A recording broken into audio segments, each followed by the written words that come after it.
தலைவரின் வார்த்தைகளையே வேதமாக கொண்டவர், தலைவரின் சொல்லையே சத்தியமாக கொண்டவர் எங்கள் அன்பு அண்ணன் பொதுச் செயலாளர் என் ஆனந்த் ஐயா அவர்களை அன்போடு அழைக்கிறேன்.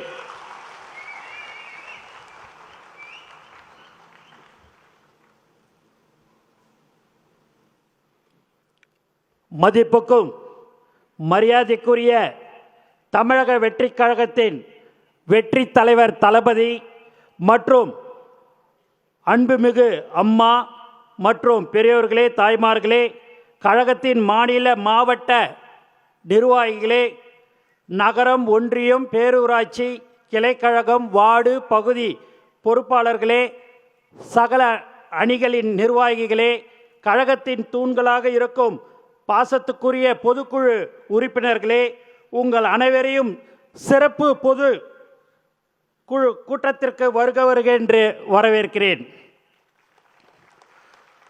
இன்று இந்த பொதுக்குழு கூட்டத்தில் உங்கள் அனைவரின் முகங்களையும் பார்க்கும்போது நான் மகிழ்ச்சி அடைகிறேன். நாம் அனைவரும் ஒரே குடும்பம், ஒரே கொள்கைக்காக, ஒரே லட்சியத்திற்காக நம்மை இணைத்து கொண்ட மாபெரும் கட்சி தான் நம்மளுடைய தமிழக வெற்றி கழகம்.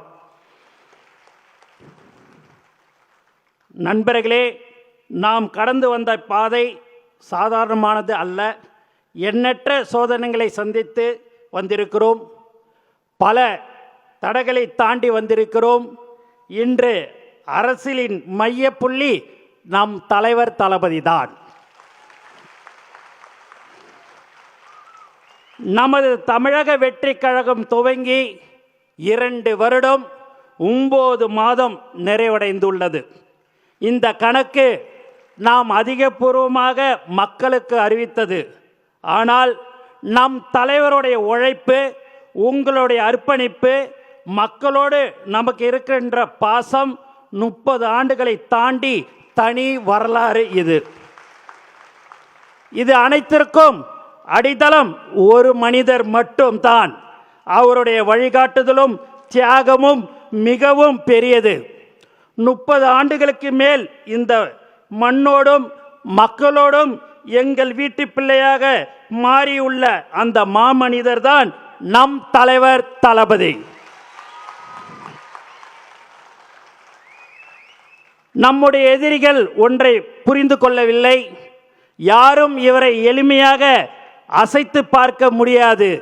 ஏனென்றால் இவர் மக்களின் நம்பிக்கை, தாய்மார்களின் நம்பிக்கை, தமிழ் மண்ணின் நம்பிக்கை. நமது கட்சி சாதாரண கோட்டை அல்ல. இது தொண்டர்களின் தியாகத்தால் கட்டப்பட்ட இரும்பு கோட்டை. இனி நம் வேலை எதிரிகளை தோலுரித்து காட்டுவதுதான். தலைவர் கை காட்டும் திசையில் பல மடங்கு பலத்துடன், புதிய வேகத்துடன் நாம் செயல்பட போகிறோம். நம் மக்கள் இன்று ஒரு மாற்றத்தை எதிர்நோக்கி இருக்கிறார்கள், காத்து கொண்டிருக்கிறார்கள். அந்த மாற்றத்தை கொடுக்கும் தகுதியும் நேர்மையும் கொண்ட ஒரே கட்சி நமது தமிழக வெற்றி கழகம் மட்டும்தான். இது வெறும் பொதுக்குழு கூட்டம் அல்ல. இது நம்முடைய லட்சிய பயணத்தின் ஒரு வரலாற்று திருப்பம். நம்முடைய கொள்கைகளை மீண்டும் உறுதிப்படுத்தவும், நம்முடைய கரங்களை மேலும் பலப்படுத்தவும் நாம் இங்கு கூடியிருக்கிறோம். ஒரு மாபெரும் இயக்கத்திற்கு கட்டுப்பாடு என்பது மிகவும் அவசியம்.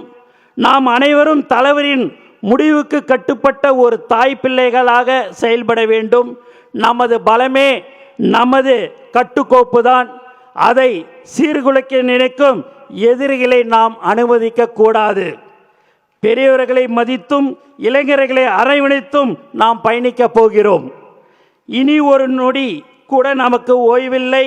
நாம் ஒவ்வொருக்கும் நம் கிராமங்களுக்கு, நகரங்களுக்கு, வீதிகளுக்கு செல்ல வேண்டும். ஆளும் அதிகாரத்தில் இருப்போரின் அவலங்களை எடுத்துரைக்க வேண்டும். நம் கட்சியின் எதிர்கால திட்டங்களையும் விளக்க வேண்டும். நம் தலைவர் அவர்களை 2026 முதலமைச்சராக அமர்வதற்கு நாம் எல்லோரும் சபதம் ஏற்றுக்கொள்ள வேண்டும். மக்கள் மாற்றத்தை விரும்புகிறார்கள். அந்த மாற்றத்தை கொண்டு வரும் மாபெரும் சக்தியாக நாம் இருக்கிறோம். அதற்கான தொடக்கம்தான் இன்றைய சிறப்பு பொதுக்குழு கூட்டம். வரலாறு நம்மளை வரவேற்கிறது. நான் உங்களை வரவேற்கிறேன். வருக வருக என்று மீண்டும் அனைவரையும் வரவேற்கிறேன். நன்றி, வணக்கம்.